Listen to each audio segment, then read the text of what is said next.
All right. So for our reading lesson today, we're going to talk about and keep discussing about the main topic of a story. So we've learned that the main topic of a story is what the story is mostly about. Typically, that can be identified in just a few words. But sometimes you may also have to look to the title to figure out what the story is mostly about. And you may even have to look at the pictures, okay? Also, you can find key details in the story that is supporting your main topic or what the story is mostly about.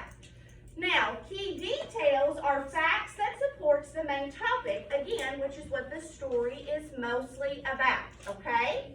There are usually 2 or more key details that support each main topic. Got it? We've done really good with this. All right, so that's a lead into what we're getting ready to do. Miss Downey is going to read you a story. It's a nonfiction story. Who can raise their hand and tell me what nonfiction means? Caleb. It means that it's not real. That's true. Well, if it's nonfiction, it means that it's what? Not fake. It means that it's not fake. So nonfiction means that it's a true story. So what we're going to read about, we're going to get true information and real facts, okay? Now, we've been reading some of these stories and we really enjoyed them, and it's a little bit easier to figure out what the main topic of the story is about. Because these stories are kind of long, Miss Downey's not going to read the whole story, but I've picked out some pretty cool pages that I think you're going to like. So, while Miss Downey's reading, I want you to pay attention to trying to figure out what the main topic is, or what my story is mostly going to be about. Some of you all may even figure that out with the title, and some of you all may have to look at the pictures, while some of you all can just listen to Miss Downey read to figure out that main topic. Okay? Now, before I read, Miss Downey likes to go over the parts of a book. So what part of the book is this? Front cover. Front cover. Back Good. cover.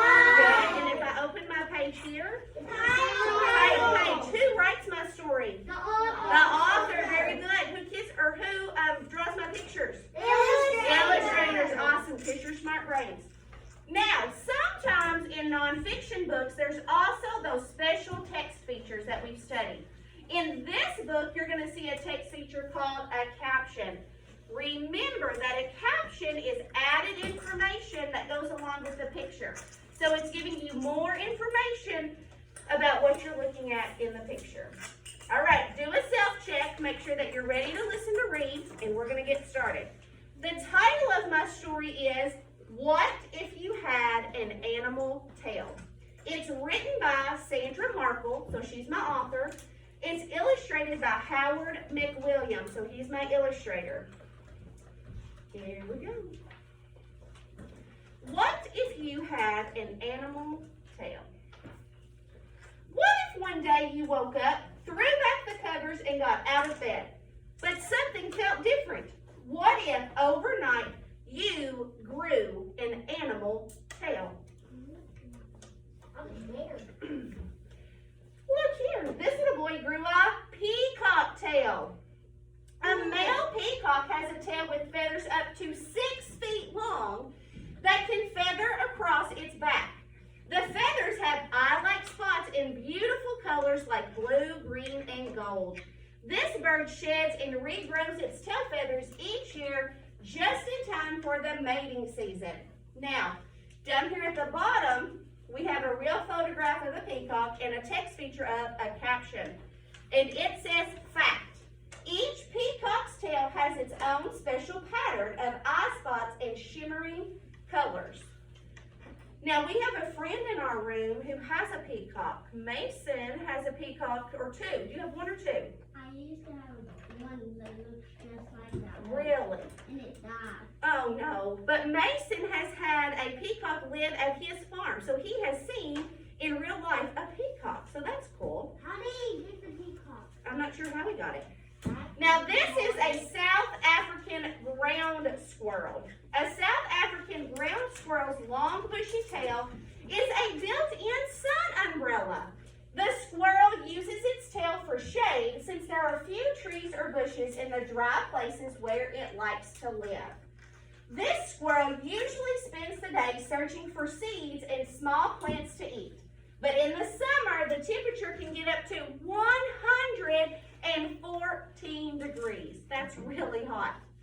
So the squirrel turns its back to the sun and curls its long tail over its head. Then it has its own personal shade. Are there some times in life where you wish you had a built-in sun umbrella? Yeah. Me too. So here's a caption with a fun fact. When a South African ground squirrel sees a cobra, it waves its bushy tail and the snake leaves it alone. So not only is it a sun umbrella, but it also helps fight off predators. Pretty neat.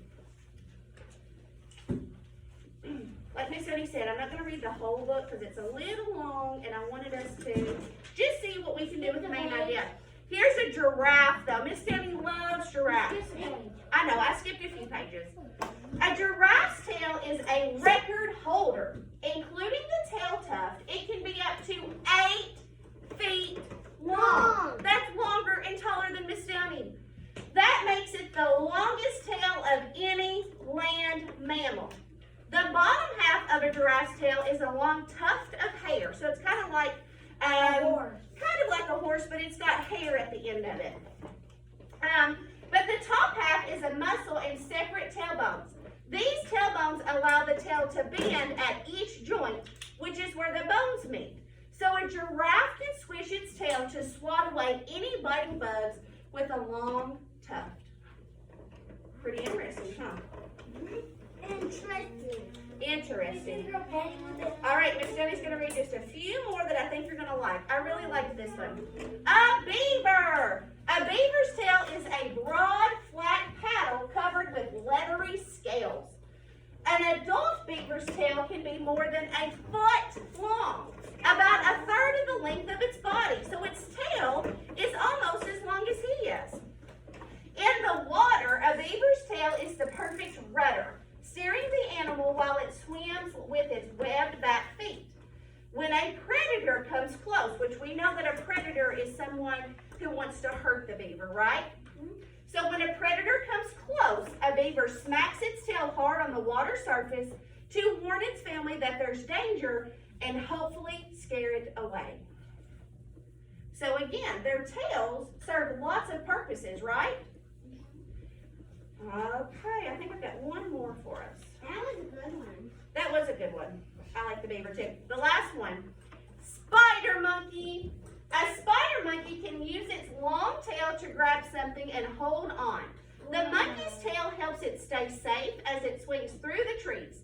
Its tail muscles are so strong that the spider monkey can even dangle by just the end of its tail. It's the perfect safety line when climbing with all 4 feet or when there's no place to sit while the monkey is out on a limb picking fruit to eat. So again, most of my pages have had a caption, so here's a fact. A baby spider monkey wraps its tail around its mother like a seatbelt when it rides on her back. So he's making sure he's holding on and he's tight and safe. Now, think about this. Do you think that these animals could survive without their specific kind of tails? No. Probably not. A lot of them help them survive and to fight off their predators. So, a wild animal's tail could be fun for a while, but you don't need a tail to swat flies or scare off predators. You can get by without a tail to hang from, or to help you swim faster than your dinner. And you're great on your own, even without a fantail to show off. But if you could keep an animal tail for more than a day, which tail would be right for you? So keep that in your brain. The bear. Keep that in your brain. Now, after we read our story, we're still talking about the main topic. So here on this board, let's look at our board, Miss Annie's put 3 pictures. Was our main topic of the story, what if you had an animal tail, mostly about swimming in a swimming pool, how kids get to school on a school bus, or animal tails?